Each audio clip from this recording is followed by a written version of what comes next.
the space around the charged particle where its force of attraction or repulsion can be experienced is termed as electric field. ठीक है।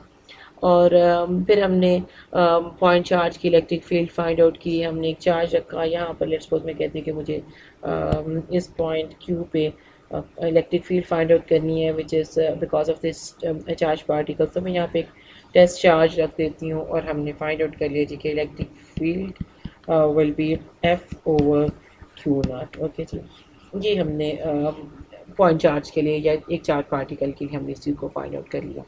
फिर हमने क्या किया कि उसके बाद हमने एक्सटेंड अपने ऑब्जेक्ट्स लिए दूसरे, और हम क्या करना चाह रहे थे उसमें कि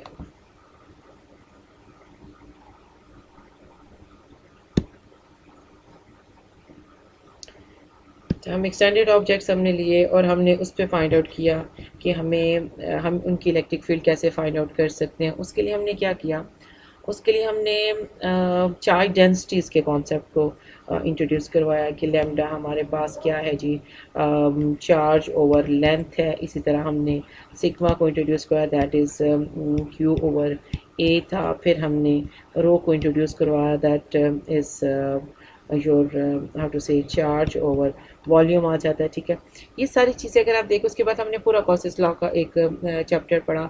उसमें भी हमने क्या फाइंड आउट किया कि हमने उसकी एप्लीकेशन में basically electric field find out की। इलेक्ट्रिक फील्ड भी हमने देखा कि हम जब चार्ज पार्टिकल की, सिंगल पार्टिकल्स की या एक्सटेंडेड ऑब्जेक्ट्स की इलेक्ट्रिक फील्ड फाइंड आउट करते हैं तो हमें थोड़ा ज़्यादा मैथमेटिकल स्टेप्स करने पड़ते हैं, कुछ एजम्पशन ज़्यादा करनी पड़ती हैं, एक लंबा हमारे पास डिस्कशन होती है जो हमें करनी पड़ती है इस एक चीज़ के लिए।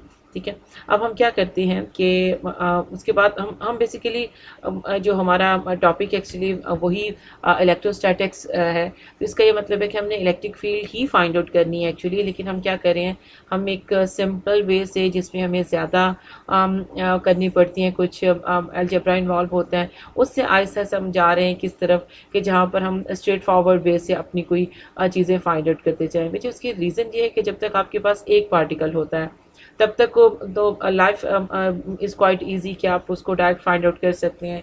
आपको बहुत ज़्यादा टेंशन नहीं होती है, बहुत ज़्यादा चीज़ें नहीं होती जिसको आपने देखना होता है, बल्कि समझे कि हम मोस्टली जो, लेकिन आपकी जो देखिए प्रैक्टिकल लाइफ है उसमें आपके पास जो चार्जेस हैं वो एक सिंगल चार्ज तो नहीं कहीं पड़ा हुआ होता है ना, आपके पास एक्सटेंडेड ऑब्जेक्ट्स हैं, आपके पास चार्ज पार्टिकल, 6 सारे चार्ज पार्टिकल्स जिनके आपस में इंट्रैक्शन होता है, उनके दरमियान में रिपल्शन होगी, अट्रैक्शन होगी।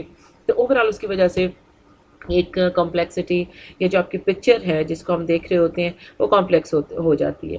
तो हम इसलिए अपने मुख्तलिफ जो हमारे पास टेक्निक्स हैं उनको अप्लाई कर रहे हैं। रीज़न उसकी ये है कि हम अपने जो रियल वर्ल्ड है, अगर हमें उसमें किसी चीज़ को फाइंड आउट करना पड़े, इलेक्ट्रिक फील्ड हो गया या चार्जेस का बिहेवियर हो गया, या हम उनकी एप्लीकेशन चाहते हैं, just like your laser printer, तो उसमें इलेक्ट्रोस्टैटिक्स आप उस प्रिंसिपल को यूज़ करना चाहते हैं, तो हम उनकी आसानी, हम उस अपने जो पर्पज़ है उसको सामने रखते हुए, उसको माइंड में रखते हुए हम यहाँ पे चीज़ों को सिंप्लीफाई करने की कोशिश करते हैं। ठीक है जी, तो अब हमारे पास एक नया कॉन्सेप्ट हम इंट्रोड्यूस करवाने जा रहे हैं, that is about electric potential. तो उसके लिए सबसे जो इम्पॉर्टेंट चीज़ है, ये पहली चीज़ है जो we should know is the discussion of conservative force. अगर मैं इसको यहाँ से रिमूव कर दूँ, ठीक है, तो हमारे पास मैं यहाँ पे एक्चुअली conservative force को करना चाह रही हूँ कि जी, a conservative force is a force with the property that the total work done in moving a particle between 2 points is independent of the path। May be आपने इसको डिस्कस किया हो कि कंजर्वेटिव फोर्स एक्चुअली क्या होती है, कि it's a force और उसकी प्रॉपर्टी क्या होती है। लेट्स सपोज आप यू हैव, लेट्स सपोज कोई पार्टिकल, आप एक मिनट, आपके पास कोई पार्टिकल P है and you want to move it from position, let's suppose कि जहाँ ये जो पड़ा हुआ है जिसमें कहते हैं दिस इज I से आप इसको F पर लेकर आना चाहते हैं। ठीक है, तो दिस इसकी जो प्रॉपर्टी इज फोर्स की, that this the work done for the conservative force, the work done between 2 points I to F is path independent, means कि if you want to go from I to F in this way जो मैंने बनाया हुआ है, या आप दूसरा कर लें कि आप आई से चले जाएं सी पर, let's go this is your C, और वहाँ से आप आ जाएं एफ पर। तो दो डिफरेंट पाथ हो गए ना। एक पाथ आपका, लेट्स सपोज मुझे I need to change the colour, so आप उसको अच्छी तरह से, एक आपका पाथ ये हो गया, ठीक है, ग्रीन वाला, और दूसरा आपका पाथ है ये वाला, एक ये पाथ है थ्रू सी। इसका ये मतलब है कि आप लेट्स सपोज आप यूनिवर्सिटी वाली रोड पे ही रहते हैं कहीं, एक तो ये वे है कि आप सीधा वहाँ से उठें और यहाँ तक आ जाए, यूनिवर्सिटी आ जाए। दूसरा वे ये है कि आप कहीं और से घूम के, सिटी में से घूम के, तो दोबारा यूनिवर्सिटी में आ जाएं। ठीक है, जो कंजर्वेटिव फोर्स होती है वो जो वो पाथ इंडिपेंडेंट होती है, उसका जो वर्क डन होता है, आप इसका वर्क डन फाइंड आउट करें, इसका इस रास्ते का करें, तो क्या होगा, ये सेम होगा, इसमें डिफरेंस नहीं आएगा, और पाथ इंडिपेंडेंट होते हैं। इसलिए इसका ये मतलब है कि अगर आप एक क्लोज या सर्कल पे इस पॉइंट से आप शुरू करें और इसी पे आप आके आप ख़त्म कर दें, आपका जो पॉइंट है उसका इनिशियल पॉइंट ये हो और एफ ये हो, लेकिन यहाँ से घूम के आ रहा है, ठीक है, यहाँ से घूम के यहाँ पर आ है, तो वर्क डन क्या होगा, ऑफ कोर्स वर्क डन आपका ज़ीरो होगा। तो ये कंजर्वेटिव फोर्स का एक कॉन्सेप्ट होता है। अब कंजर्वेटिव फोर्स के हम क्यों इसको कर रहे हैं, हम इसे क्यों करना चाहते हैं, एक्चुअली उसकी रीज़न ये होती है कि आप ऐसी फोर्स अगर फाइंड आउट कर लें विच इज़ कंजर्वेटिव फोर्स, तो you can apply the principle of conservation of mechanical energy to the close system. और इस प्रिंसिपल को अप्लाई करने का क्या एडवांटेज होता है कि हम इजीली फोर्स को कैलकुलेट कर सकते हैं। अदरवाइज जहाँ पर ऐसे एक्सपेरिमेंट्स में या ऐसी सिचुएशन में जहाँ पे अदरवाइज फोर्स को फाइंड आउट करना मुश्किल होता है। ठीक है, सो एक्सपेरिमेंटली हमने ये देखा है कि जो आपके पास आपकी जो इलेक्ट्रिक फोर्स है that is conservative, which means the work done by this force is path independent. तो इसका ये मतलब है कि हम इसको सिंप्लीफाई कर सकते हैं by applying the principle of conservation of mechanical energy. ठीक है जी, एक तो ये कॉन्सेप्ट होगा। दूसरी बात ये कि जो फोर्सेस आपकी कंजर्वेटिव हों उनके साथ एक पोटेंशियल एनर्जी एसोसिएट होती है। ठीक है जी, तो अभी हम देखेंगे कि पोटेंशियल एनर्जी आपकी क्या है जो हमने इसके साथ एसोसिएट की है। कि आपका लेट्स सपोज कि आपके पास आप देखना चाह रहे हैं दो पार्टिकल के दरमियान अपनी, अच्छा इसको मैं थोड़ा सा, फिर मैं ऐसा करती हूँ इसको दूसरी साइड पे ले जाती हूँ क्योंकि ये ज़्यादा स्टफ़ है, इसको मूव करना थोड़ा मुश्किल है। अब हम पोटेंशियल एनर्जी के एक्चुअली कॉन्सेप्ट इंट्रोड्यूस करवाना चाह रहे कि होता है कि मैंने electrostatic force x between two और मोर चार्ज पार्टिकल्स। ये आप समझे कि आपके पास एक पार्टिकल 1 है, दूसरा आपके पास पार्टिकल 2 है, तो 4 चार्ज पार्टिकल्स हैं, तो इनके दरमियान में एक इलेक्ट्रोस्टैटिक फोर्स होगी। अब क्या होता है कि इस सिस्टम के साथ, जैसे हम कहते हैं कि आपका कोई एक ग्लास है आपका टेबल पे पड़ा, ऑफ कोर्स रिलेटिव होता है, जैसे हम अपनी, ऑफ कोर्स वो डिफरेंट है, उसकी एग्जांपल यहाँ पर एक पोजीशन चेंज होने से आ रही है, लेकिन आपको पता है जब आपके पास आप अपने क्लासिकल वर्ड में देखते हैं कि अगर आपके पास कोई ऑब्जेक्ट कहीं पड़ा हुआ है किसी एक जगह पर, तो उसकी पोटेंशियल एनर्जी होती है। ऑफ कोर्स वो ग्लास अगर गिरता है तो वो काइनेटिक एनर्जी जो उसकी पोटेंशियल एनर्जी होती है काइनेटिक में ट्रांसफर होना शुरू हो जाती है जब ऊपर से नीचे आ रहा है। ठीक है, तो इस किस्म की, तो यहाँ पे क्या होता है जब सिस्टम एक उसके इस सिस्टम के पास है, because this force is conservative which means potential energy is associated with this system. तो जब एक पोजीशन से ये जो सिस्टम है दूसरे पोजीशन में जाता है तो क्या होता है कि वहाँ पर उसके पास एक वो वर्क डन करता है। ठीक है, लेट्स सपोज कि आपके पहले वो एक कॉन्फ़िगरेशन आई में था और उसके बाद वो एफ में चला गया, इनिशियल से फाइनल में हम उसको कहते हैं। तो यहाँ पे क्या हो जाता है, आपके पास जो फोर्स है, जो आपके पास पोटेंशियल एनर्जी थी, जिसको हम कहते हैं कि यू एफ फाइनल होगी माइनस यू आई। ये जो इनका पोटेंशियल एनर्जी का डिफरेंस है पहले एक पोजीशन से दूसरी पोजीशन पे आते हुए, that is equal to minus W, that is work done. ये वर्क डन के बराबर होता है। अब हम क्या करते हैं, हमारा एक्चुअली वे ये है कि हम रेफरेंस अपना कोई पोटेंशियल लेते हैं, कोई पोटेंशियल एनर्जी के एक रेफरेंस लेते हैं। लेट्स सपोज कि मैं कहती हूँ कि इन्फिनिटी से आपके पास ये आई जो सा ये आपके पास किसी इन्फिनिटी पे था, इसका ये मतलब है कि एट इन्फिनिटी आपका जो पोटेंशियल एनर्जी है वो उसको हम ज़ीरो रखते हैं। किसी भी रेफरेंस पे एक्चुअली हो सकता है, समझिए कि उनके दरमियान में एक इन्फिनाइट डिस्टेंस है या वो आपका इनिशियल पॉइंट कहीं से आ रहा है, जिस इन्फिनिटी पे हमने उसकी पहली पोजीशन को या इनिशियल पोजीशन को एज्यूम किया है वहाँ पर हम उसकी पोटेंशियल एनर्जी को क्या रखते हैं, ज़ीरो रखते हैं। इसका ये मतलब हुआ कि अच्छा पहले इसको तो हम यूँ लिख सकते हैं, आपको पता है कि difference in potential energy is equal to minus W. Okay, और अगर आप इनिशियल पॉइंट अपना ज़ीरो एज्यूम कर लेते हैं तो आपके पास जो आपका u है that is equal to minus W work done. ये दो वे हैं उसको रिप्रेजेंट कर देंगे। बेसिकली जो potential energy, change in potential energy is equal to work done. ये जो मेन कॉन्सेप्ट है आपने इसमें से ये लेना है कि आपका सिस्टम एक पहले एक पोजीशन पे था, या उसकी एक जो उसके अंदर कुछ पार्टिकल्स थे वो इनिशियल से एक फाइनल जब किसी दूसरी पोजीशन पर आ जाते हैं तो आपने चेंज इन पोटेंशियल एनर्जी को आप ऑब्जर्व करते हैं। That change in potential energy is equal to minus work done. ठीक है जी, ये चीज़ हमारे पास एक आ जाती है। इसका ये मतलब है कि अब हम ये करना चाहते हैं कि देखना ये चाहते हैं कि अब हमारे पास वर्क डन क्या होता है, क्योंकि एक नई टर्म हमने इंट्रोड्यूस, पोटेंशियल एनर्जी तो हमने देख लिया। अब ये हमारे पास क्या है, this is form of energy, potential energy. अब ये डब्ल्यू क्या है, W is a work done. And what is work done? When a force causes a body to move, आपके पास कोई भी फोर्स है वो किसी बॉडी को उसकी फोर्स की वजह से, because of that force your body is in motion, work is being done on the object by the force. कि आपके पास यहाँ पे कोई ऑब्जेक्ट पड़ा हुआ है और आप उसको थ्रू फोर्स एक इस पोजीशन से यहाँ तक लेकर आ जाते हैं। So work is done by the force on the system. ठीक है, आपके पास आपके ऑब्जेक्ट पे वो फोर्स काम करती है। Work is the measure of the energy transfer when a force F moves an object through a distance D. ये जो आपका डिस्टेंस है that is termed as D.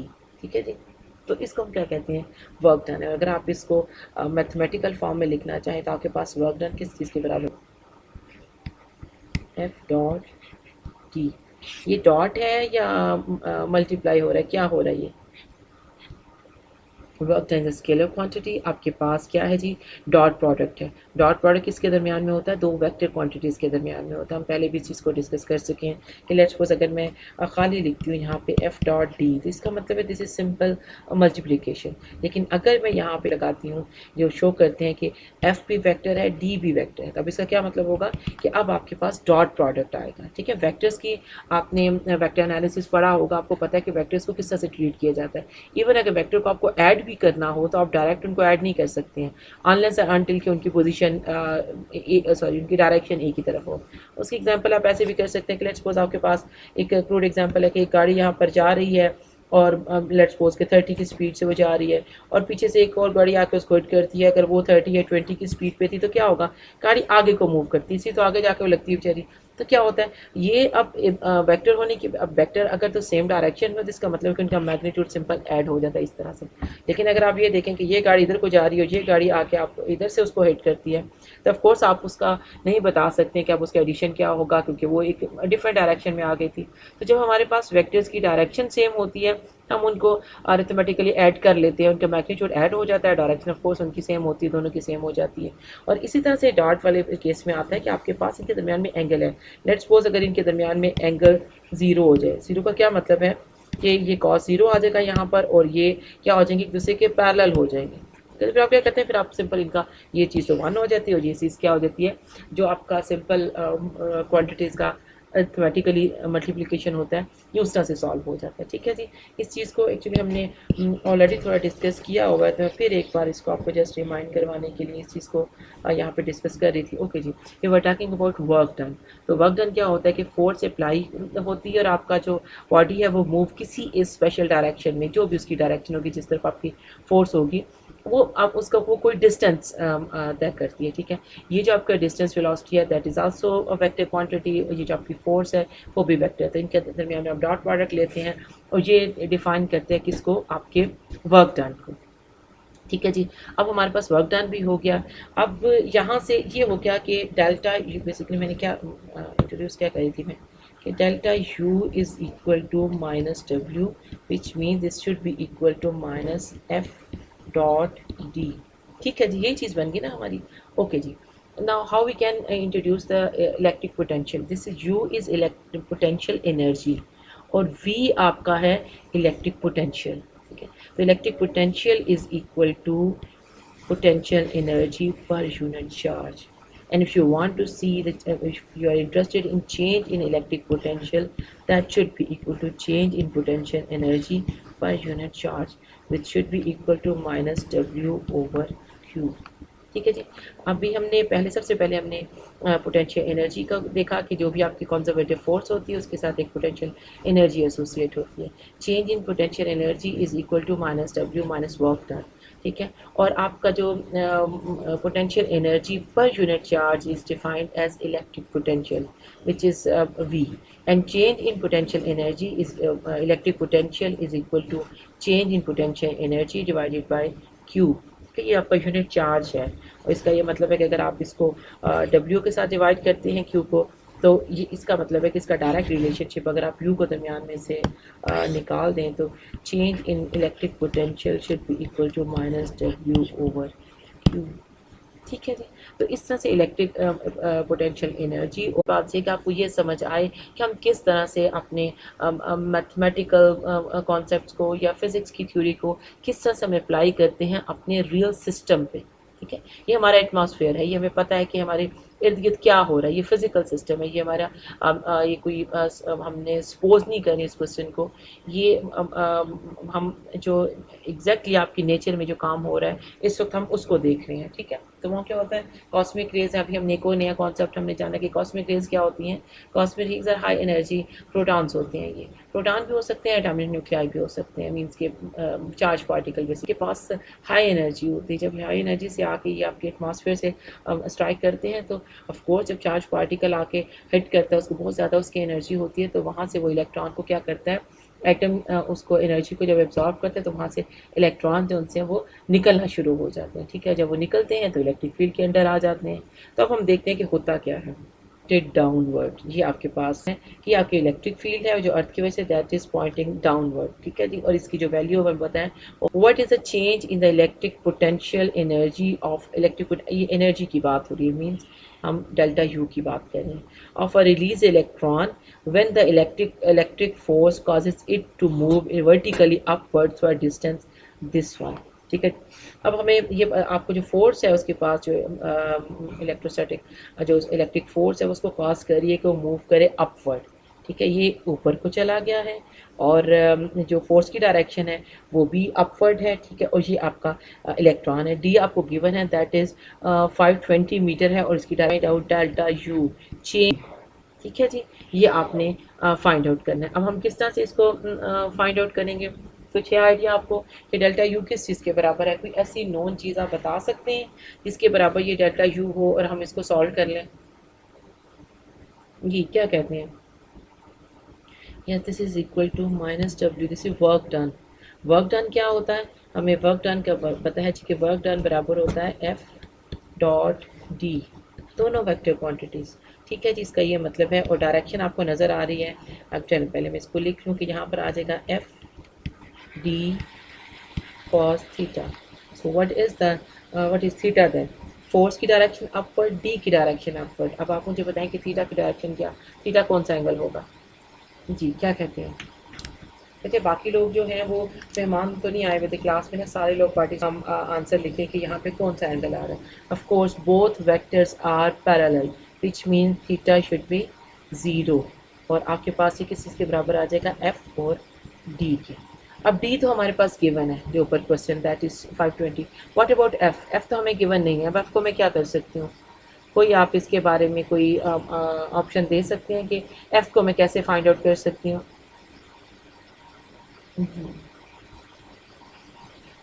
जी क्या कहेंगे, कैसे मैं एफ को फाइंड आउट करूँ? मेरे पास एफ गिवन नहीं है, ई अलबत्ता मेरे पास गिवन है। तो is there any relationship between E and F? जी कोई है तो ये बताए कि क्या रिलेशनशिप है एफ और ई का? एफ इज इक्वल टू, लिखना चाहिए इसके बूस्ट में, F over Q which means Q E Q is equal to F. ये जी रिलेशनशिप है हमारे पास एफ और ई का। सो मैं यहाँ पे क्या लिख सकती हूँ कि W is equal to Q E D and what is value of E की वैल्यू में गिवन है, डी की वैल्यू गिवन है, क्यू की वैल्यू अब कहाँ से लेते हैं? अब एक नई टेंशन बढ़ गई है। पहले हमें डी का पता चला था, तो पहले हमने एनर्जी फाइंड आउट करनी थी, इलेक्ट्रिक पोटेंशियल एनर्जी। तो हमने क्या किया, उसको फाइंड आउट करने के लिए हमें पता था कि उसका रिलेशनशिप है वर्क डन के साथ, तो हमने उसको वर्क डन के साथ इक्वेट कर दिया। फिर हमारे पास एफ़ आ गया, एफ़ गिवन नहीं था, तो हमने एफ़ फाइंड आउट करने के लिए अपना जो प्रीवियस नॉलेज था, जो प्रीवियस हमारे पास एक रिलेशनशिप हमने ऑलरेडी फाइंड आउट किया था, वो हमने देखा कि E is equal to F over Q होता है, विच मीन्स कि F should be equal to Q and E. तो मैंने एफ की जगह पे इस एफ की जगह पे रिप्लेस कर दिया किसको, क्यू और ई को, और डी वैसे का वैसे आ गया। अब हमें एक नई टेंशन पड़ गई कि अब क्यू क्या है, क्योंकि एफ था पहले, एफ की जगह क्यू और ई आया, तब क्यू की वैल्यू में क्या लिखूं। We are talking about electrons, ठीक है। तो हमें पता है कि जी इलेक्ट्रॉन किसके बराबर, इलेक्ट्रॉन की क्या चार्ज होता है, ठीक है। आप 1.6 सॉरी 1.9 क्या जी आपके पास वैल्यू आ जाएगी जी, यहाँ पे मैं कौन सा कर जी 1.6 इंटू 10⁻⁻19 ये चार्ज है उसका, ठीक है। इलेक्ट्रिक फील्ड क्या है 150 न्यूटन पर कूलम, डी क्या है 520 आई थिंक मीटर में है, नहीं मीटर में तो आप इसको कन्वर्ट कर लें मीटर से, ठीक है। अब आप इसको देखें कि आपके पास क्या एंगल आएगा,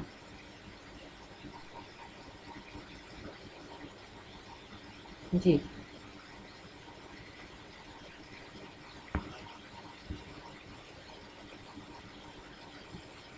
अच्छा, मैंने एंगल एफ और डी का लिखा था, अब इसमें थोड़ी सी और चेंज आ गई है।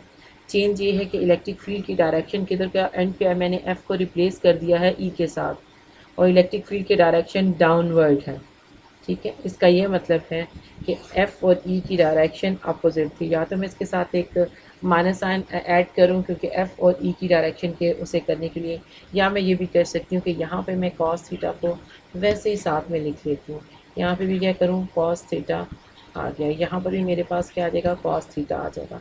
अब जब मैं ई और डी का एंगल देखती हूँ, इनके दरमियान में कौन सा एंगल है, तो ये क्या आ जाएगा, अब 180 आ जाएगा, वो अपोजिट है, ठीक है। तो आपके पास क्या आंसर आ जाएगा जी, आंसर मेरे पास कुछ आएगा, मुझे थोड़ा सा करने दें कि माइनस,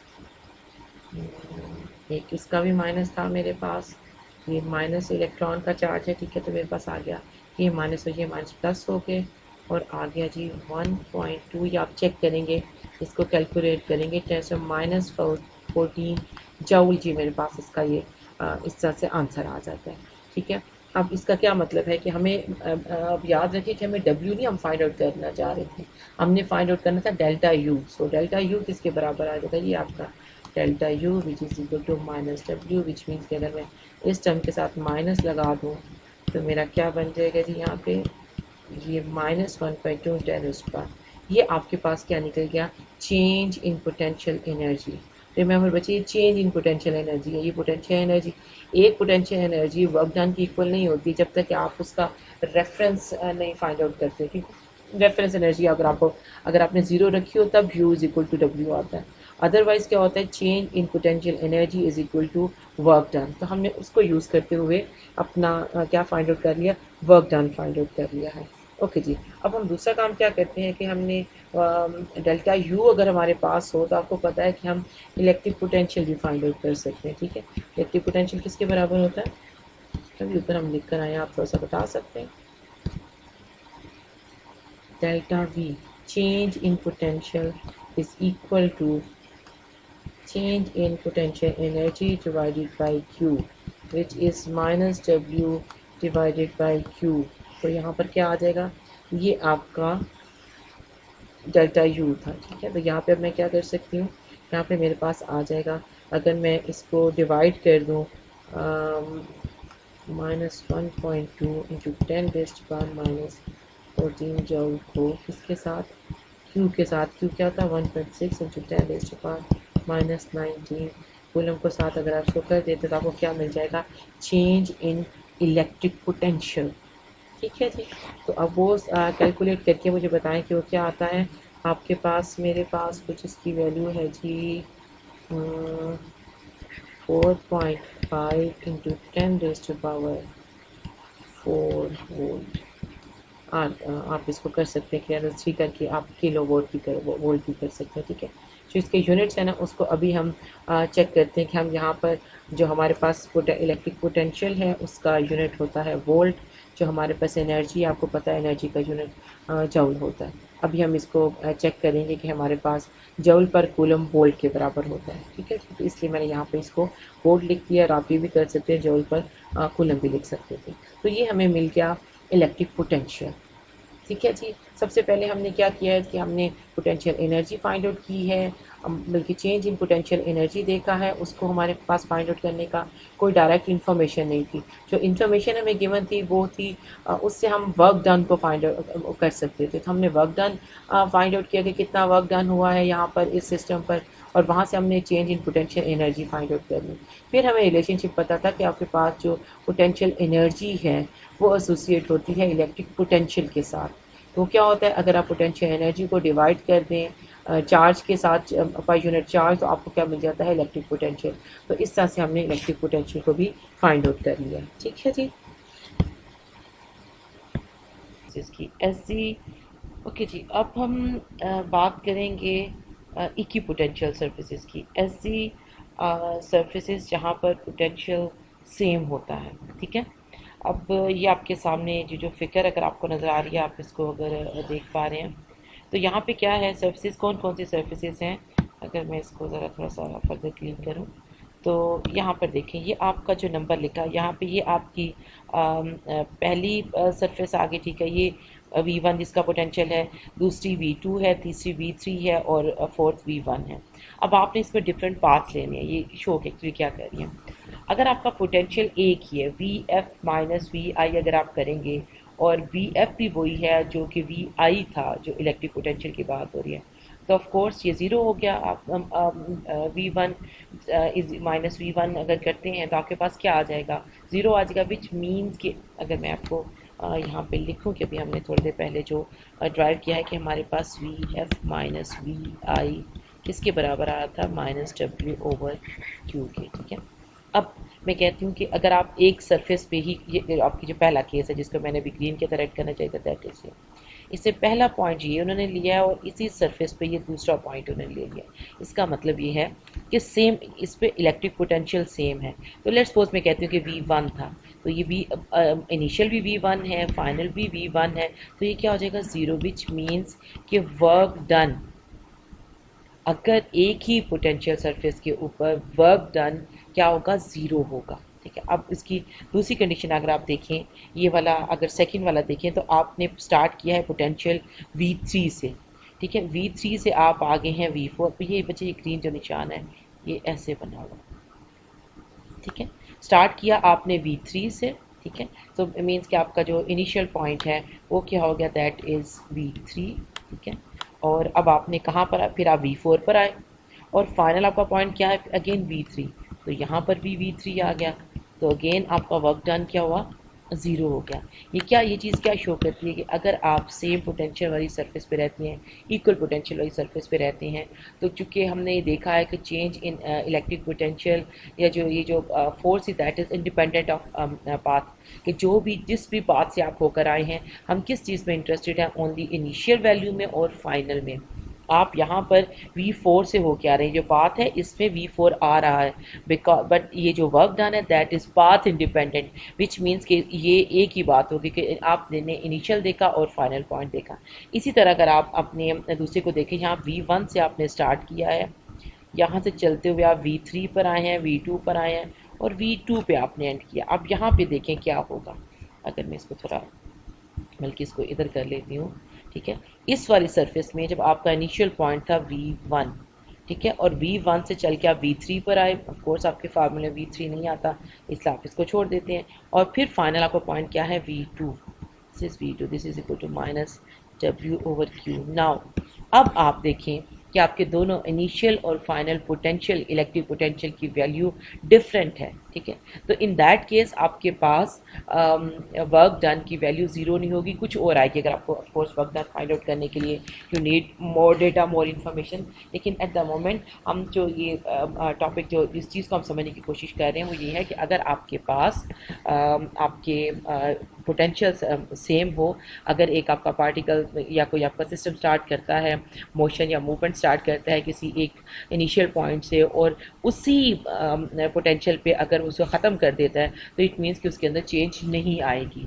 और जो आपका वर्क डन है, वर्क डन बेसिकली शो करता है change in electric potential. So it's very you can से इजी कॉन्सेप्ट, और आप इसको अच्छी तरह से समझ सकते हैं कि हमारे पास जो वर्क डन है that depends on the change in the potential, electric potential और पोटेंशियल एनर्जी। इस वक्त हम इलेक्ट्रिक पोटेंशियल की बात कर रहे हैं।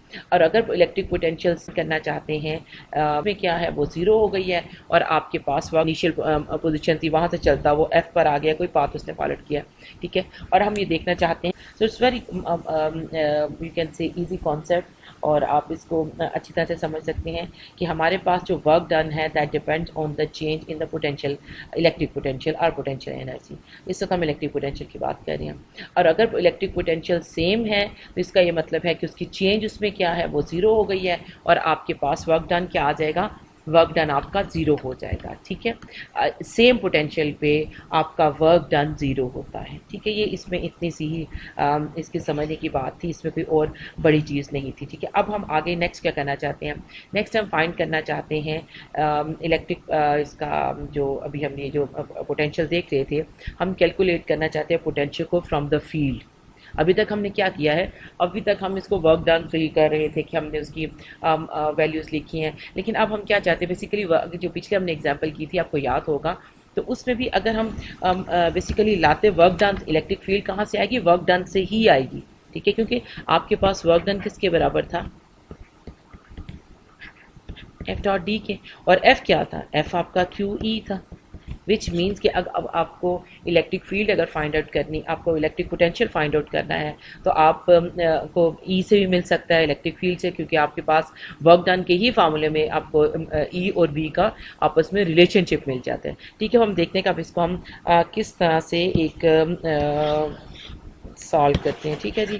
अगर आप डायग्राम को देखें तो हम क्या करते हैं, हम ये फाइंड आउट करना चाहते हैं, पोटेंशियल निकालना चाहते हैं, change in potential. Let's suppose कि किसी सिस्टम का आई पे उसकी इनिशियल पोजीशन थी वहाँ से चलता वो एफ पर आ गया, कोई पाथ उसने फॉलो किया, ठीक है। और हम ये देखना चाहते हैं कि इसका अब पोटेंशियल हम फाइंड आउट करना चाहते हैं, change in potential to some extent हम कहेंगे, ठीक है। और अब हम इसको किस तरह से सॉल्व कर सकते हैं, तो हम फिर वापस जाएंगे जहाँ पर हमने अपना पॉइंट चार्ज लिया था। क्या आप कोई एक टेस्ट चार्ज लेंगे, उसको इसी पाथ पे जो बात आप देखना चाहते हैं वहाँ पे इनिशियल से फाइनल में रखेंगे, और यहाँ ये आपका पॉइंट चार्ज है, ठीक है, ये आपका टेस्ट चार्ज है, ठीक है।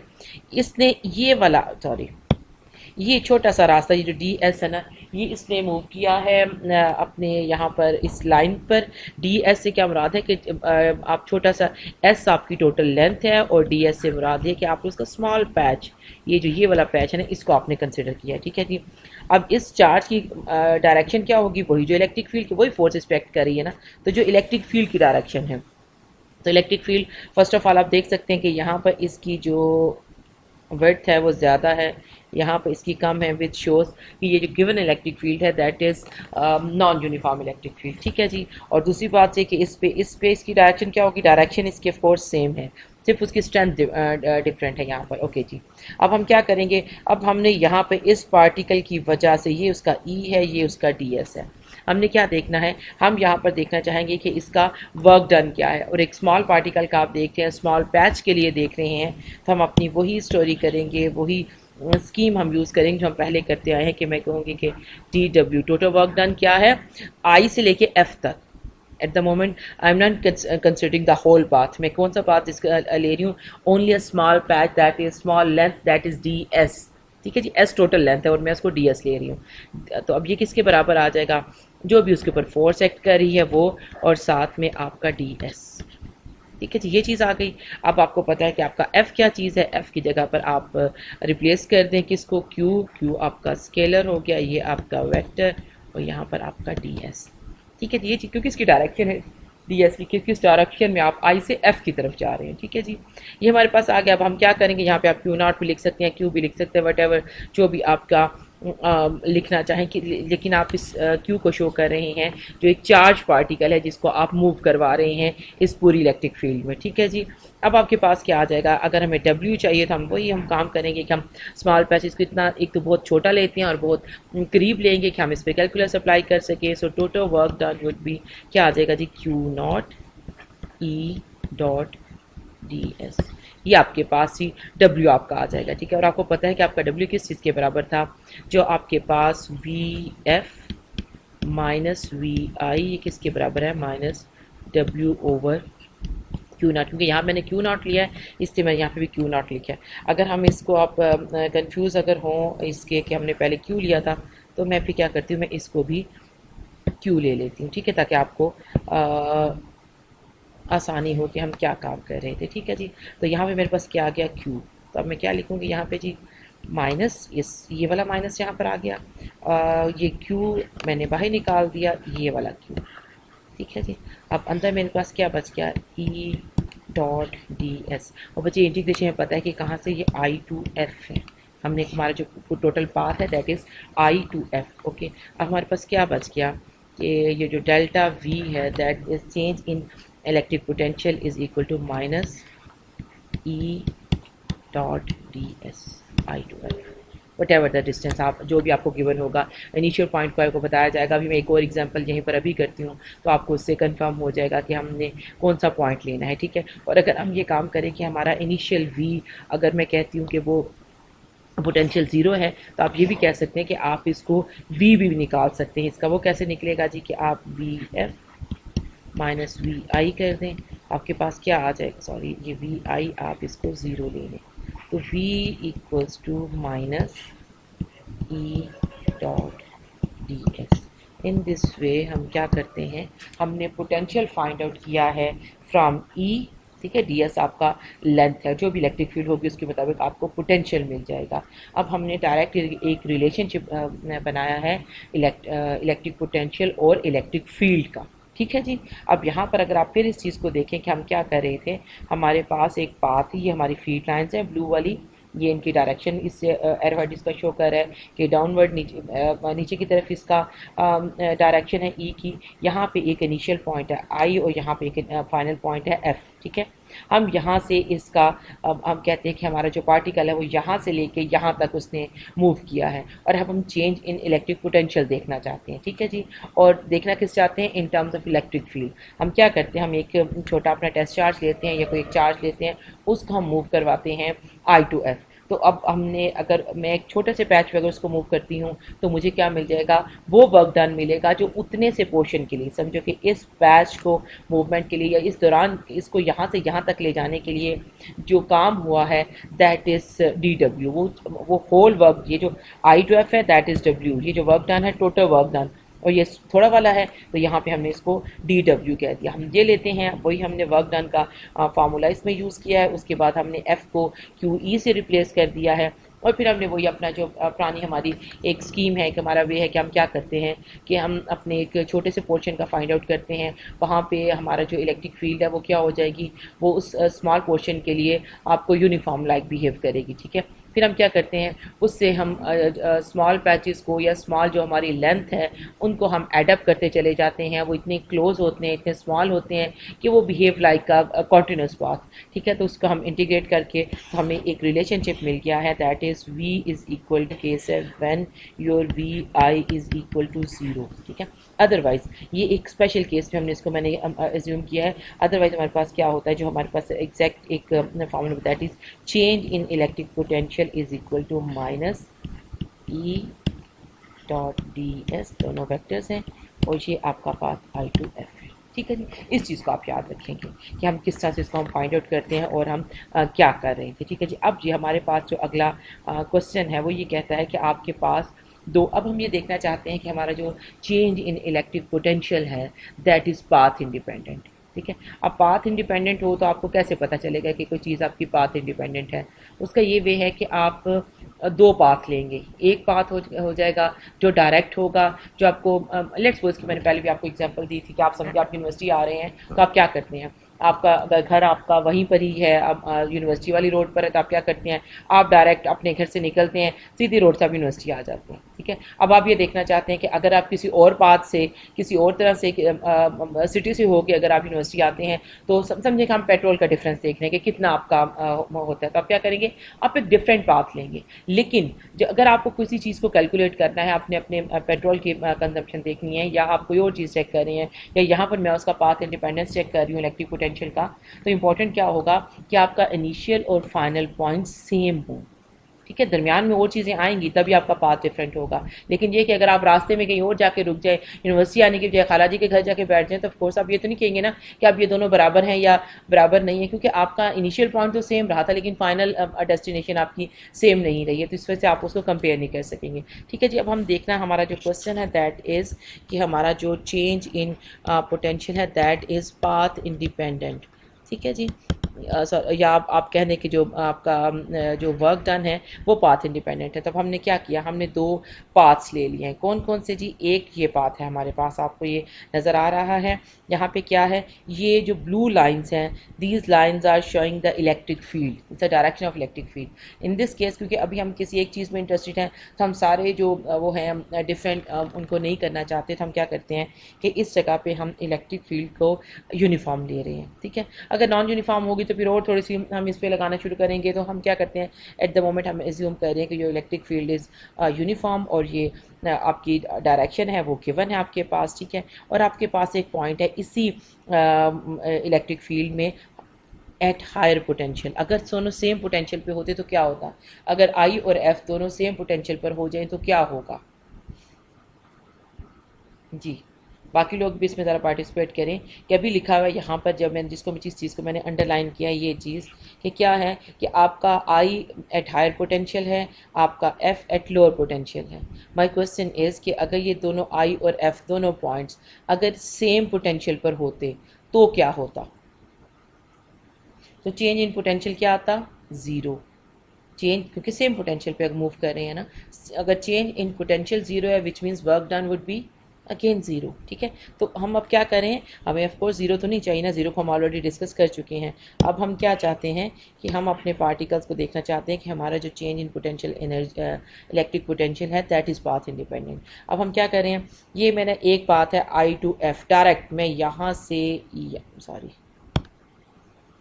यहाँ से यहाँ पर डायरेक्ट आती हूँ। ठीक है जी, आई से एफ मूव कर रही हूँ। ये डिस्टेंस जो इसकी लेंथ है ये डी है, डी मीटर किलोमीटर वट कुछ भी, ये आपका डिस्टेंस है। अब आप इसको कैसे इसको फाइंड आउट करेंगे, अच्छा ये एक चीज़ होगी। दूसरा पाथ अब देखते हैं कि दूसरा पाथ आपके पास क्या है। दूसरा पाथ ये है कि आपने, ये आपका initial point that is I, okay ये आपका आई है यहाँ पे। यहाँ से आप डायरेक्ट नीचे आने की बजाय एफ पे आप क्या करेंगे, आप पहले सी पर जाएंगे। ठीक है, ये पॉइंट सी है, कोई और इंटरमीडिएट आपका पॉइंट है। उसके बाद आना आपने कहाँ पे है, दोबारा आपने आना किस पर है, एफ पर। तो आप फाइनल पर आएंगे और आप देखेंगे कि इस दौरान ये इस वाले में जो चेंज इन पोटेंशियल है क्या वो इस पाथ में से जो चेंज इन पोटेंशियल है उसके बराबर है या नहीं है। अगर हम कहते हैं कि हमारा electric potential path, change in electric potential is path independent, तो इसका ये मतलब है कि आपके पास इन दोनों का जो चेंज इन पोटेंशियल है, ये डेल्टा वी है, वो क्या आना चाहिए, सेम आना चाहिए। ठीक है, अब हम इसको कैलकुलेट करके देखते हैं। और इससे पहले मैं ज़रा इस पिक्चर को भी थोड़ा सा क्लीन कर लूँ ताकि हम इसको दोबारा यूज़ कर सकें। ओके जी, अब हमारे पास वे क्या है इसको करने का, हमारे पास इसको करने का वही वे जो हमने पहले यहाँ पर किया था कि हम कोई एक टेस्ट चार्ज लेते हैं, उसको हम इस पॉइंट पे यहाँ पर मूव करवाते हैं। ठीक है, और फिर हम उसको बाद में इंटीग्रेट कर देंगे ताकि हमें टोटल उसका मिल सके। ठीक है, जब मैं क्या करती हूँ, मेरे पास डिस्टेंस क्या है, दैट इज़ टोटल डिस्टेंस क्या है, समझे। अब टोटल डिस्टेंस से क्या मुराद है बच्चे, जब आपके, अच्छा मैं इसको यहाँ बताती हूँ आपको। ओके जी, वी डेल्टा वी आप कर लें, या आप इसको is equal to V F minus V I कर लें। अब ये किसके बराबर है, ये बराबर आपके पास आ जाता है ई डॉट डी एस के। ठीक है जी, साइन कोई आएगा साथ में या नहीं आएगा, आएगा जी, माइनस आएगा। ठीक है, ई हमने अभी आपको बताया था कि अपनी आसानी के लिए हम इसको यूनिफॉर्म ई लेते हैं, तो आप इसको इलेक्ट्रिक फील्ड को ई ही कर लें। अगर ये यूनिफॉर्म है तो ऑफ कोर्स, और यहाँ पे इसने मूव कहाँ से करना है, आई टू एफ। तो हमारे पता है कि इसका क्या मतलब हो गया कि अगर आपकी इलेक्ट्रिक फील्ड आपके पास यूनिफॉर्म है तो विच मीन्स कि आप इसको यहाँ से बाहर निकाल सकते हैं। ठीक है जी, ये हो गया आपके पास। अब हम क्या करेंगे फर्दर कि अब मेरे पास अंदर क्या बच जाता है। अंदर अगर मैं एक और काम भी कर सकती हूँ, ठहर जाए ज़रा, मैं थोड़ा सा इस पिक्चर को थोड़ा और आसान करती हूँ। ये माइनस आ गया, ये ऐसे क्या आ गया।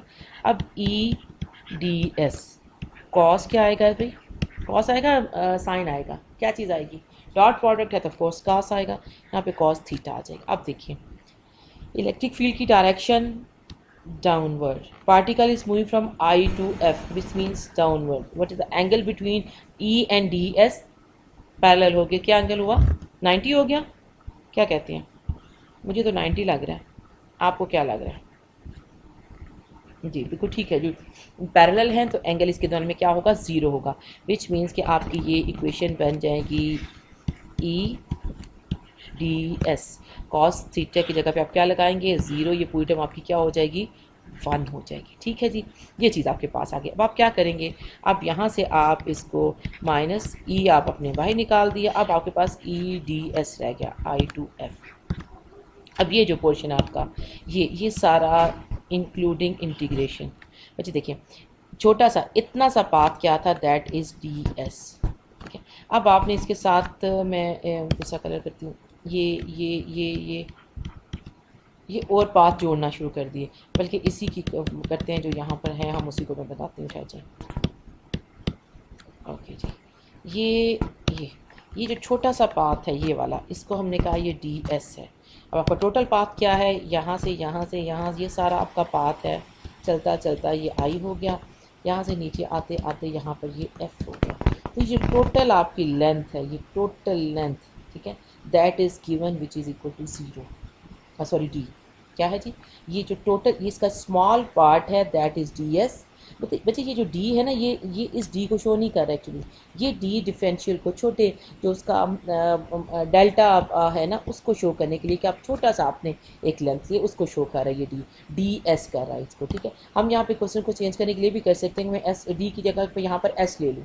ठीक है, तो आपको ज़्यादा शायद अच्छी तरह समझ आ जाए। चलिए हम ये चेंज कर लेते हैं ताकि आपको कोई कन्फ्यूजन ना हो। मैं ये कहती हूँ कि इसका जो स्मॉल पोर्शन है ये वाला, that is D S which means small portion. ठीक है, और ये जो पूरी लेंथ है दिस इज़ एस। ठीक है जी, इसका ये मतलब होगा ये पूरी लेंथ आपको कब मिलेगी, जब आप डी एस को इंटीग्रेट करेंगे आई टू एफ पर। तो अब मेरे पास यहाँ पर क्या आ जाएगा, थोड़ा सा और नीचे करना, तो जी यहाँ पर मेरे पास delta V is equal to minus E S. E क्या है, इलेक्ट्रिक फील्ड, एस क्या है, लेंथ उसकी। ठीक है जी, क्लियर हो गया आपको कि यहाँ पर चेंज इन पोटेंशियल किसके बराबर आया है, इलेक्ट्रिक फील्ड ई और उसकी जो टोटल लेंथ है I two of that is S. ठीक है जी, और मैं यहाँ पर भी इसको थोड़ा चेंज कर दूँ ताकि आपको यहाँ पे बाद में कोई कन्फ्यूजन ना हो। तो ये जो लेंथ है इसको मैंने आप किससे किया है, इसको मैंने एस कह दिया ताकि आपको आसानी हो जाए। ठीक है, ये क्वेश्चन की मैंने चेंज किया इसके अंदर। ठीक है जी, अब ये क्लियर हो गया। अब हमने क्या किया है, हमने एक पाथ के लिए आई टू एफ के लिए अभी हमने एक इलेक्ट्रिक पोटेंशियल का फाइंड आउट किया था, रिलेशनशिप विद इलेक्ट्रिक फील्ड, उसको यूज़ करते हुए, जो कि था कि V delta V is equal to minus integration E dot D S. तो हमने क्या किया, उसको यूज़ करते हुए हमने electric change in electric potential find out किया है from I to F using test charge Q, एक छोटे से पोर्शन को लेते हुए दैट इज़ डी एस। ठीक है जी, इलेक्ट्रिक फील्ड के डायरेक्शन और डायरेक्शन ऑफ द ये जो आपका आई टू एफ है दैट इज़ सेम, वो चूँकि दोनों एक दूसरे के पैरेलल आ जाते हैं, उनके दरमियान जो एंगल है वो ज़ीरो है। इसको भी हमने यहाँ पर सारा यूज़ किया तो हमारे पास जो आंसर आया that is minus E S. अब अगर तो हमारा जो डेल्टा एस है दैट इज़ पाथ इंडिपेंडेंट, इसका ये मतलब होगा कि आपके पास ये डेल्टा एस समझ लें कि आपने एस में लिखते हो कि ये स्ट्रेट जो पाथ था ना उसका हमने निकाला है। अब अगर तो ये बराबर आ जाए आपके दूसरे जो डिफरेंट पाथ के, तो इसका मतलब है कि हमने इस चीज़ को प्रूव कर दिया कि हमारा जो change in potential that is path independent. Okay जी, अब हम क्या देखते हैं, अगला पाथ ले लेते हैं जी। अब हमारा ये पाथ देखें, अब इसमें अगेन थोड़ी सी चेंज कर लें कि मैंने यहाँ पे डी की जगह क्या लिखा है, एस लिखा है। ओके जी, आपका पार्टिकल अब दो में आप उसको अपनी इंटीग्रेशन को इस पर करेंगे। एक आपके पास आ जाएगा आई टू सी पाथ, ठीक है, इसकी लेंथ आपको गिवन नहीं है। दूसरा पाथ है C to F, इसकी भी लेंथ आपको गिवन नहीं है, मीन्स कि जब आप इसको इंटीग्रेशन करेंगे तो आपको थोड़ी सी कुछ काम करना पड़ेगा। सो डेल्टा V किसके बराबर आ गया जी। अब मैं इस पाथ को ले रही हूँ जो कि है I to C। पहली बात ये कि ये आपके पास, अच्छा मैं आपको ये यहाँ आपका जो इलेक्ट्रिक फील्ड है या जो आपकी इलेक्ट्रिक पोटेंशियल, जब भी हमने सेम पोटेंशियल सर्फेस की बात की तो देखिए कि ये पॉइंट इनिशियल और ये जो फाइनल पॉइंट सी है ये किस चीज़ पर है, ये एक ही पोटेंशियल पर है। इनको वैसे भी ज़ीरो आना चाहिए, लेकिन अभी हम प्रूव भी करते हैं कि ज़ीरो आते कैसे हैं। ये हमारे पास ये बराबर हो गया E.ds, ठीक है जी। अब ये हो गया I to C, I to F नहीं है, ठीक है, I to C, और इसको हम यहाँ पे S की जगह मैं कह देती हूँ C, ठीक है। ये डेल्टा आपका electric potential, change in electric potential है फ्रॉम I to C। इस बात पे आप इसको देख लें। चलें हम इसको देख लेते हैं। हमारे पास क्या आ जाएगा, माइनस E.ds cos थीटा। अब देखें जी थीटा का यहाँ पर क्या है, ये आपका करेंगे आप उस तरह से, आप एक छोटा सा पार्टिकल लेंगे, उसको आप यहाँ पे मूव करवाएंगे, ds पाथ को स्टेलर्स को तय किया है। अब ये देखिए पार्टिकल की डायरेक्शन जो सी है वो इधर से इधर जा रहा है, ठीक है। इलेक्ट्रिक फील्ड की तरह है, ये देखें आपको जो ब्लू लाइन्स है वो किस तरफ है, वो डाउनवर्ड है। इलेक्ट्रिक फील्ड की डायरेक्शन इस पॉइंट पर ये है। एंगल दोनों के दरमियान में क्या हुआ जी, ज़ीरो। क्या कहते हैं, दोनों का एंगल क्या है जी, आप ये बता दें मुझे। दोनों का एंगल क्या आ रहा है, cos 90। इसका क्या मतलब हुआ, ये टर्म हो गई ज़ीरो, विच मीन्स कि आपका potential difference along I to C is equal to zero. ये आपने प्रूव भी कर दिया है, और आप इसको वैसे भी जानते हैं कि अगर आपका इनिशियल और फाइनल पॉइंट आपके इलेक्ट्रिक पोटेंशियल का सेम पोटेंशियल पे हो तो वहाँ पे ऑफ कोर्स चेंज क्या होती है, ज़ीरो होती है, ठीक है जी। अब हमारे पास अगला पाथ आ जाता है, और थोड़ी सी अब उसमें हमारे पास काम भी आ जाएगा कि अब हम इसको क्या करेंगे। अब हमारे पार्टिकल की डायरेक्शन बन गई होगी ये मुझे आपके सामने, नहीं ये कलर ठीक नहीं है, ये आपके पार्टिकल की डायरेक्शन है और ये आपके पास इलेक्ट्रिक फील्ड की डायरेक्शन है, और गिवन है ये एंगल दैट इज़ 45। सो अब आप क्या लिखेंगे जी, डेल्टा V।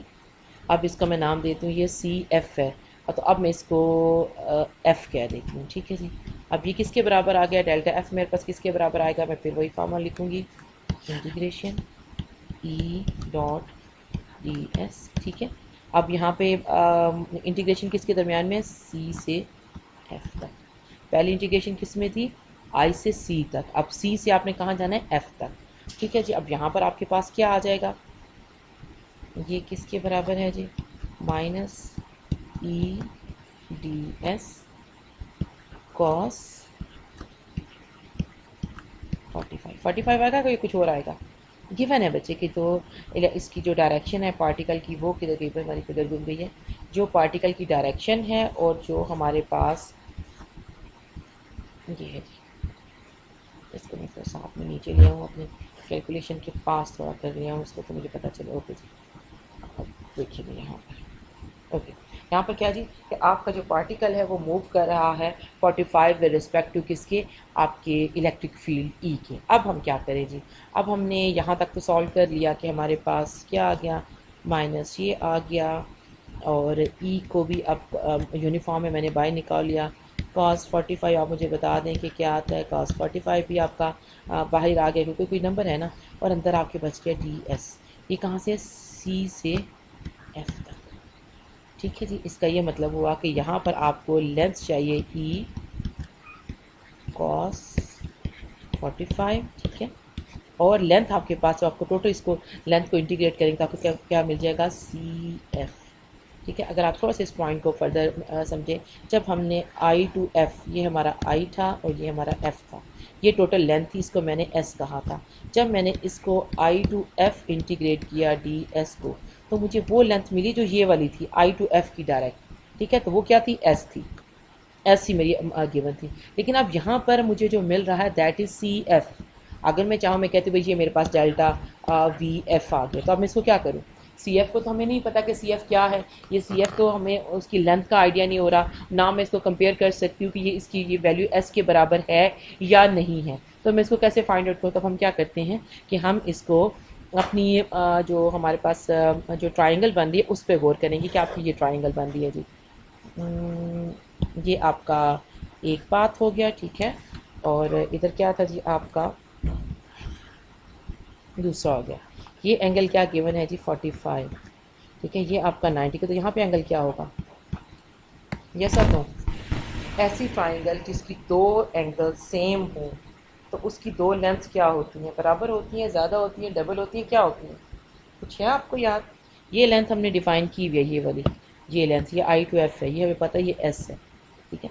इसका ये स्केल के मुताबिक नहीं ड्रॉन, ठीक है, लेकिन मैं आपको एंगल से बता रही हूँ कि दोनों एंगल इसके सेम है। इसका ये मतलब है कि ये दोनों लेंथ्स क्या होंगी, सेम होंगी। जानते हैं ना आप इस चीज़ को कि नहीं जानते इस बात को आप?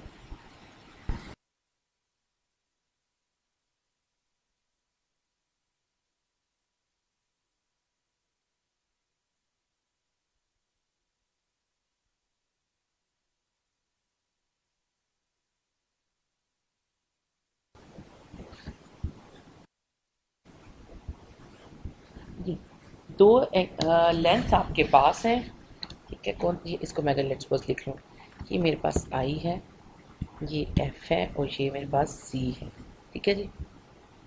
मुझे ये नहीं पता कि सी एफ क्या चीज़ है, सी एफ मैंने फाइंड आउट करना है, ठीक है।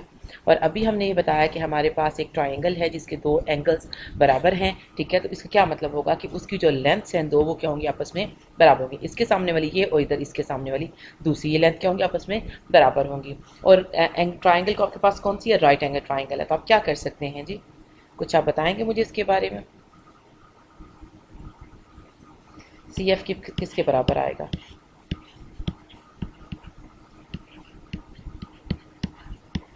ठीक है, यही आएगा। And this is equal to 2s², और सी एफ किसके बराबर आ जाएगा, √2s, ठीक है जी। ये आपके पास सी एफ आ जाएगा। अब इसकी वैल्यू को आप यहाँ पे लिख लें, कहाँ पे जी हम अपना काम कर रहे थे, यहाँ पे हम, अब मेरे पास क्या आ गया, डी एफ किसके बराबर आ गया जी, -e। आपको पता है cos 45 किसके बराबर होता है, cos 45 बराबर होता है जी यहाँ पे 1/√2 के, ठीक है। और यहाँ पे क्या आ गया, √2s, ये कैंसिल हो गया, ठीक है। के पास क्या आ गया, -es। अब हम देखते हैं कि हमारे पास दो पोर्शन के थे ना, delta V C is plus delta V, sorry,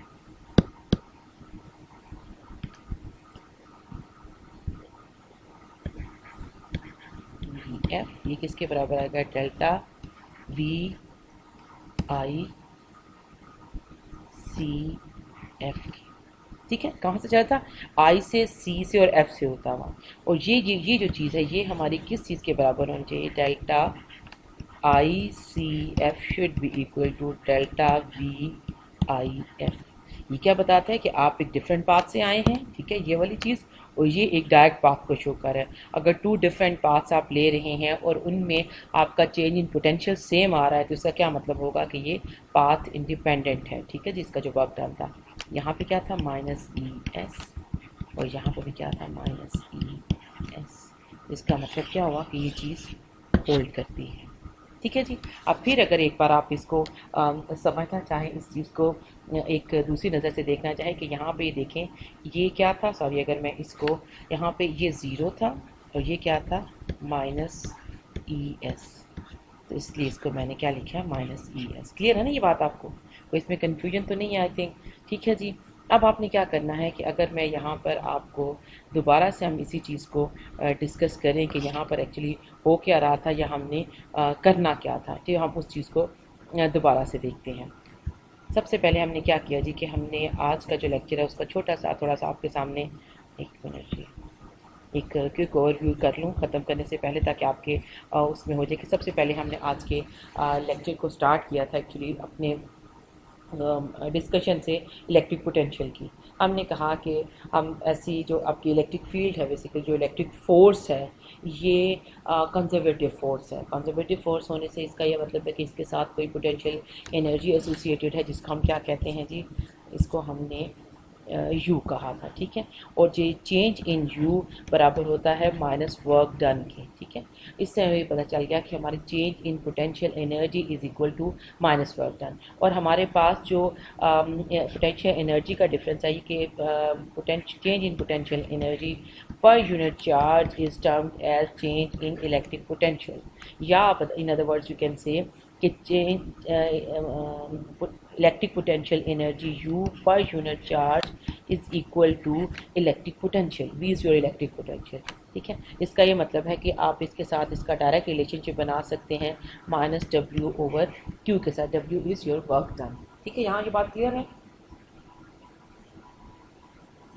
okay जी, नेक्स्ट टॉपिक वाज क्या हमने कर लिया। फिर इसके बाद हमने एक एग्जांपल की थी कॉस्मिक रे वाली कि आपके पास इलेक्ट्रॉन आ रहे हैं, अब आपने उसमें चेंज इन पोटेंशियल, हमने वहाँ पे चेंज इन पोटेंशियल एनर्जी भी निकाला। किस चीज़ से निकाला कि W हमें पता है बराबर होता है F डॉट डी के। ये स्केलर क्वांटिटी है और डॉट प्रोडक्ट है ये F और D के दरमियान में। तो जो भी आपकी कोई डायरेक्शन होगी, अगर आपने इसको, आपको फोर्स गिवन है तो आप इस चीज़ को फोर्स के साथ सॉल्व करेंगे। अगर आपको इलेक्ट्रिक फील्ड गिवन है तो आप इस F की जगह पे QE लिखते हुए आप उसको सॉल्व कर सकते हैं, ठीक है जी। तो फिर आप E की डायरेक्शन देखेंगे कि क्या आ रही है आपके पास।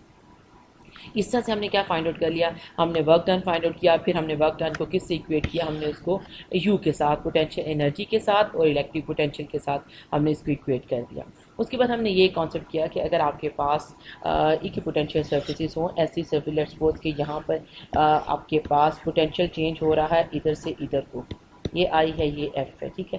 लेट्स सपोज ये डिक्रीजिंग है, ये इंक्रीजिंग, कुछ भी, लेकिन इस साइड पे आपका पोटेंशियल रिमेन सेम, इस पॉइंट पे पोटेंशियल रिमेन सेम, इस सरफेस के लिए पोटेंशियल रिमेन सेम। तो अगर आपका पार्टिकल या कोई भी आपकी जो सिस्टम है वो मूव करता है सेम पोटेंशियल पे, अगर आपका पार्टिकल मूव करे तो change in potential of course that is zero, ठीक है जी। इस चीज़ को हमने इक्विपोटेंशियल सर्विसेज में डिस्कस किया कि आप डिफरेंट, अगर आपका एक पार्टिकल है वो यहाँ से होकर डिफरेंट होकर, लेकिन अगर उसका इनिशियल आपका फार्मूला में जो आपका फार्मूला है ना, दैट इज़ डेल्टा नहीं लेना चाहिए actually, V F minus V I, this is equal to change in P. इसमें देखिए आई और एफ की सिर्फ वैल्यू आ रही है, दरमियानी पाथ वो कौन सा फॉलो कर रहा है, वो किस तरह से यहाँ तक पहुँचता है, एफ तक पहुँचता है, ये आपके उसमें नहीं आ रहा है, मतलब कि इस पर डिपेंड नहीं करता। तो अगर ऐसी सिचुएशन आ जाए कि आपके पार्टिकल सेम इलेक्ट्रिक पोटेंशियल पर अगर मूव करते हैं तो उस in that case work done is equal to zero होगा। लेकिन अगर वो एक पोटेंशियल से शुरू करते हैं और दूसरे पोटेंशियल में जाके एंड अप करते हैं तो आपका work done will not be equal to zero, ठीक है चीज़, ये चीज़ हमने किया। उसके बाद हमने कहा है, हमने एक्चुअली फाइंड आउट करने की कोशिश की है relationship between electric potential and E. उसके लिए हमने क्या किया कि हमने कोई अपना पाथ लिया था, अब यहाँ से हमने एक ये मैं कहती हूँ कि यहाँ से मुझे ये आई है और एफ तक उसने आना है, तो मैंने एक छोटा टेस्ट चार्ज लिया, उसको मैंने यहाँ पे मूव करवाया, उसकी डायरेक्शन ये थी। तो यहाँ से मुझे क्या मिल गया, या तो डेल्टा वी है, उसका एक डायरेक्ट रिलेशनशिप मिल गया ई डॉट डी एस के साथ, ठीक है जी। अब ये जो डेल्टा वी है, अगर आप इसको कोई स्पेशल केस करना चाहें तो आप ये भी कर सकते हैं कि कहीं पर आप वी आई को ज़ीरो कर सकते हैं और आप चाहें तो वी एफ को भी किसी स्पेशल केस में ज़ीरो कर सकते हैं, ठीक है। तो आपके पास एक रिलेशनशिप बन जाएगा minus E dot D S. Of course ये एक स्पेशल सिनेरियो है, यहाँ पे हमारे पास एक ये भी हमने कर लिया। उसके बाद हमने एक एग्जांपल किया है कि जो हमारा चेंज इन इलेक्ट्रिक पोटेंशियल है, इस चीज़ को शो करने के लिए कि ये पाथ इंडिपेंडेंट है, इसको फर्क नहीं पड़ता है कि आपने एक इस पॉइंट से यहाँ तक पहुँचे, आई एंड दिस इज एफ, आप इधर से यहाँ पर आ जाएं, आप इधर से यहाँ पर आ जाएं, आप इस पॉइंट पे यहाँ से होते हुए यहाँ पर आ जाएं, इन सब का जो वर्क डन है that is change, that is same. या आप ये कहें कि जो इनका चेंज इन इलेक्ट्रिक पोटेंशियल है दैट इज़ वो सेम आएगा, वहाँ पे डिफरेंस नहीं आता, because this force is independent, path independent है कि आप कोई भी पाथ लें जो इनके दरमियान में समझने के ये एक डिस्टेंस बन रहा है, ये आपका इसके बराबर आ जाएगा। ये चीज़ करने के लिए हमने क्या किया, हमने एक एग्जांपल ली है जिसमें दो तरह के हमने, छोटा करूँ मैं एक्चुअली देखना चाह रही हूँ, फिगर आपको एक बार फिर दिखाना चाह रही हूँ, ठीक है जी। ये हमने दो तरह की फिगर ली हैं जी, ये हमने सिचुएशन ली है कि एक वो है जहाँ पर आपके पास पार्टिकल डायरेक्ट I2 एफ आ रहा है, ठीक है। इसका हमने क्या फाइंड आउट किया, इसके हमने change in potential energy find out कर लिया। फिर हमने एक और क्वेश्चन इसी के पार्ट किया, आई और एफ को हमने क्या किया कि अब आपका जो चार्ज पार्टिकल है, जो आपका टेस्ट चार्ज है जिसने आई टू एफ जाना है, अब एक और पाथ ले रहा है, दैट इज़ पहले वो आई से सी पर जाएगा, ठीक है, और सी के बाद वो यहाँ पर एफ पर आएगा। इसको जो हमारे पास गिवन इन्फॉर्मेशन थी, पहली बात तो ये कि ये आपका सेम पोटेंशियल पे है, आपको पता है कि ये वाला पाथ जीरो होगा, लेकिन आप इसको एंगल लिख के इसको जीरो करेंगे ताकि आपको पता चले ये काम जो हमने यहाँ पे किया था 90 के साथ, वो आप पूरा लिखेंगे और फिर आप इस वाले पाथ को जीरो कर देंगे, ठीक है। साथ में आप एंड पे मेंशन भी कर सकते हैं कि because these 2 point I and C are on the same potential, ठीक है। उसके बाद आपके पास क्या आ जाता है, अब आपने अगर आपका यहाँ पे ज़ीरो ना होता तो आपने आई और सी को फाइंड आउट करना था, क्यों, क्योंकि आपके पास जो आपका डी एस है ना, लेट्स सपोज ये आई टू सी डी एस है, जब आप इस चीज़ को इंटीग्रेट करते हैं तो आपके पास आ जानी थी टोटल लेंथ जो आनी थी, दैट इज़ आई सी समझना है। और अब आई सी भी हमें नहीं गिवन है, हमें तो जो भी length given that is in term of S है, तो फिर हमने आई सी को भी इन टर्म ऑफ एस करना था, ठीक है, जो कि अगले पार्ट में हमने किया। फिर हमने क्या किया कि चलिए ये तो हमारी आसान हो गई कि इस वाले पाथ का जो हमारा डेल्टा वी था, समझे कि जो सी वाला था that is equal to zero, वो पहले ज़ीरो हो गया, इसलिए हमें आसानी हो गई, हमने उसको उसकी लेंथ वगैरह को मैयर नहीं किया। फिर हमारे पास ये वाली जो थी सी टू एफ का पाथ बच गया। हमने क्या किया, हमने देखा कि ऐसे ट्राइंगल है, इसके दो इन्फॉर्मेशन हमें गिवन थी कि उसके दो एंगल जो उनसे वो बराबर हैं और ये राइट एंगल ट्राइंगल है। अगर आपके पास कोई ऐसी ट्राइंगल हो, इसको आइसोसेलेस ट्राइंगल कहते हैं, हो जिसके दो एंगल्स बराबर हों, तो इसका ये मतलब होगा कि उसकी दो लेंथ सामने सामने वाली जो उसके एक एंगल के सामने की लेंथ है और दूसरे एंगल के सामने की लेंथ क्या होती है, बराबर होती है। इससे हमें क्या इन्फॉर्मेशन मिल गई कि ये अगर लेंथ, ये वाली लेंथ एस है, इसका मतलब कि आई सी भी किसके बराबर, एक मिनट जी, आई सी किसके बराबर है, आई सी भी एस के बराबर आ जाता है आपका, ठीक है, यानी कि आई एफ आपका एस के बराबर है, तो आई सी भी किसके बराबर है, एस के बराबर आ जाता है। तो उसके लेकिन हमें जो लेंथ चाहिए दैट इज़ सी एफ चाहिए, तो सी एफ फाइंड आउट करने के लिए हमने क्या किया जी, सी एफ का स्क्वायर, क्योंकि अब हमारे पास दो लेंथ्स नॉन थी, S square plus S square किया, और यहाँ से हमने क्या फाइंड आउट कर लिया, एस की वैल्यू फाइंड आउट कर ली।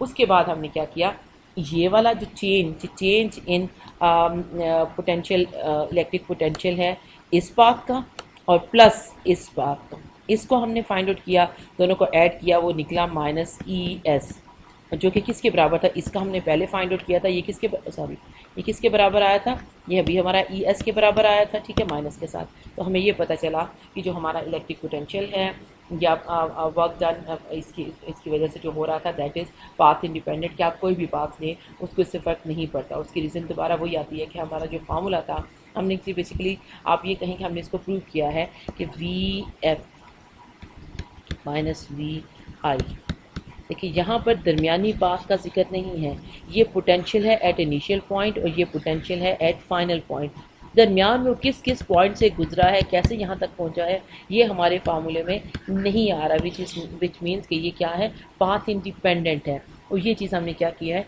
इसको हमने प्रूव किया है, ठीक है। आई होप कि आपको ये बात समझ आ गई थी। एक और छोटी सी डिस्कशन थी जो मैं करना चाह रही थी, वो थी इसके बारे में, अब पता नहीं हमारे पास टाइम कितना था, आई थिंक अभी होगा, अभी हमने कोई बहुत बड़ी चीज़ तो डिस्कस नहीं की है, तो हम अभी इसको थोड़ा सा डिस्कस कर लेते हैं, ठीक है जी, कि हमारे पास ये किस तरह से हम इसके यूनिट वेक्टर में डिस्कस करना चाह रही थी इलेक्ट्रिक फील्ड के। अगर आपको याद हो तो हमने अभी कुछ देर पहले जो वोल्ट का अभी हमने जब यूनिट देखा था, तो वोल्ट हमने किसके बराबर लिखा था, कुछ याद है आपको, जूल पर कूलम था, क्या था, जूल पर कूलम था, ये वोल्ट के बराबर आता है। अब अगर आप देखें कि आपके पास इलेक्ट्रिक फील्ड का यूनिट क्या होता है, Newton per coulomb, let's suppose यह 1 न्यूटन पर कूलम, तो ये किस चीज़ के बराबर आ जाएगा, अगर मैं इसको लिखूँ 1 न्यूटन पर कूलम, मैथमेटिक्स के लोग हैं, आपको ज़्यादा पता है कि ये दोनों चीज़ें ऑफकोर्स आपस में बराबर हैं। अगर मैं इसके साथ 1 और लिख दूँ तो क्या फ़र्क पड़ेगा, कोई नहीं पड़ना चाहिए इन प्रिंसिपल, और इवन अगर मैं इसके साथ फिर 1/1 लिख दूँ तो क्या इसको कोई फ़र्क पड़ेगा, नहीं फ़र्क पड़ेगा, ठीक है जी।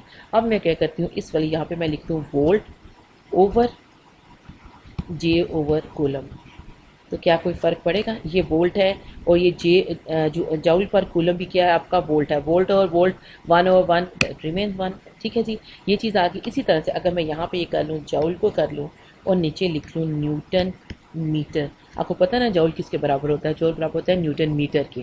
ठीक है, तो इसका ये मतलब है कि ये दोनों चीज़ें भी कैंसिल हो जाएंगी आपस में, तो रिमेन वन। इनके आपके पास ये सारी जो इक्वेशन है किसके बराबर है, 1 न्यूटन पर कूलम के। एक्चुअली ये जो एक्सरसाइज मैं कर रही हूँ इसका मकसद वजह ये है कि हम एक इलेक्ट्रिक जो फील्ड है उसका एक नया unit in terms of volt drive करना चाहते हैं, तो मैं उसको वहाँ पर आपको लेके जाना चाह रही हूँ। ठीक है जी, अब अगर आप देखें तो हमारे पास इक्वेशन क्या बनती है। ठीक है जी, ये सी कहाँ चला जाएगा, ये सी ऊपर चला जाएगा, यहाँ से ख़त्म हो जाएगा। ठीक है, ये सी इस सी से कैंसिल हो गया, ये जौल इस जौल से कैंसिल हो गया, ये एन इस एन से कैंसिल हो गया। आप बता सकते हैं बाकी आपके पास क्या बचा।